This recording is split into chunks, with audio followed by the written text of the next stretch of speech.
भारत वह भूमि है जहाँ लंबे समय से अनेक परंपराओं, रस्म रिवाजों और रीतियों का पालन होता चला आया है।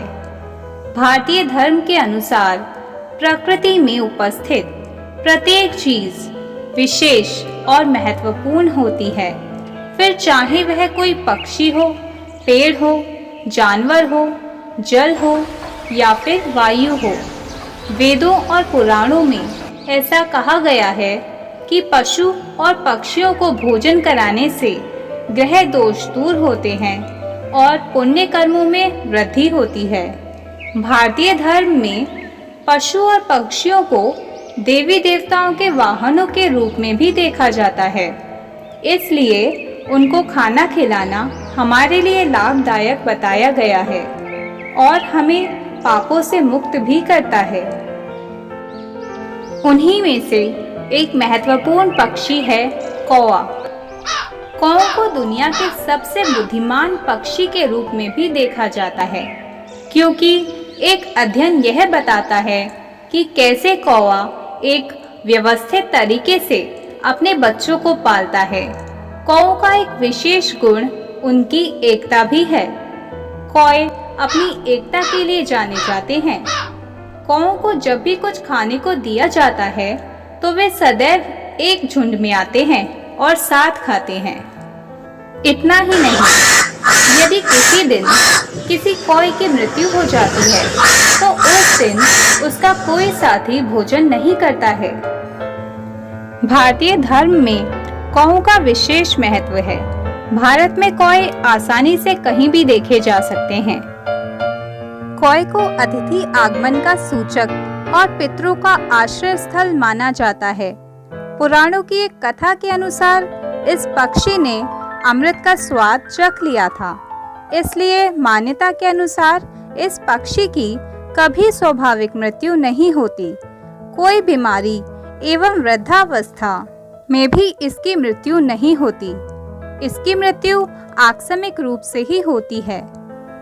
ऐसा माना जाता है कि कौए को भविष्य में घटने वाली घटनाओं का पहले से ही आभास हो जाता है। भारतीय धर्म के अनुसार हमारे पूर्वज कौओं के रूप में आते हैं। कौए जीवित लोगों को मृत लोगों से जोड़ने में एक अहम भूमिका निभाते हैं। कौओं को कराया गया भोजन हमारे पितरों और पूर्वजों तक पहुंचता है और अपने पूर्वजों एवं पितरों को कौओं के जरिए भोजन कराने की इस रीति को श्राद्ध के रूप में मनाया जाता है। देवताओं के वाहन के रूप में देखा जाए तो कौए को शनिदेव का वाहन माना जाता है। साथ ही कौए को यम का प्रतीक भी माना जाता है, जो दिशाओं का फलित यानी शुभ अशुभ संकेत देने वाला बताया गया है। इस कारण से ही पितृपक्ष में श्राद्ध का एक अंश कौओं को भी दिया जाता है। श्राद्ध पक्ष में कौओं का बड़ा ही महत्व है। श्राद्ध पक्ष में कौवा यदि आपके हाथों दिया गया भोजन ग्रहण कर ले तो ऐसा माना जाता है कि पितरों की कृपा आपके ऊपर है, पितर आपसे प्रसन्न हैं। इसके विपरीत यदि कौवा भोजन करने नहीं आए तो यह माना जाता है कि पितर आपसे विमुख हैं या नाराज हैं। भारतीय मान्यता के अनुसार व्यक्ति मरकर सबसे पहले कौए के रूप में जन्म लेता है और कौए को खाना खिलाने से वह भोजन पितरों को मिलता है। इसका कारण है कि पुराणों में कौए को देवपुत्र माना गया है। इंद्र के पुत्र जयंत ने ही सबसे पहले कौए का रूप धारण किया था।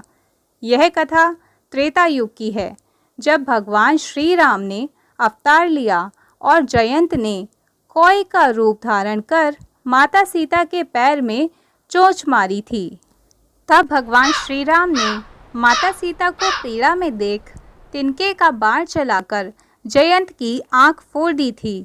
जब उसने अपने किए की माफ़ी मांगी तब श्री राम ने उसे यह वरदान दिया कि तुम्हें अर्पित किया गया भोजन पितरों को मिलेगा।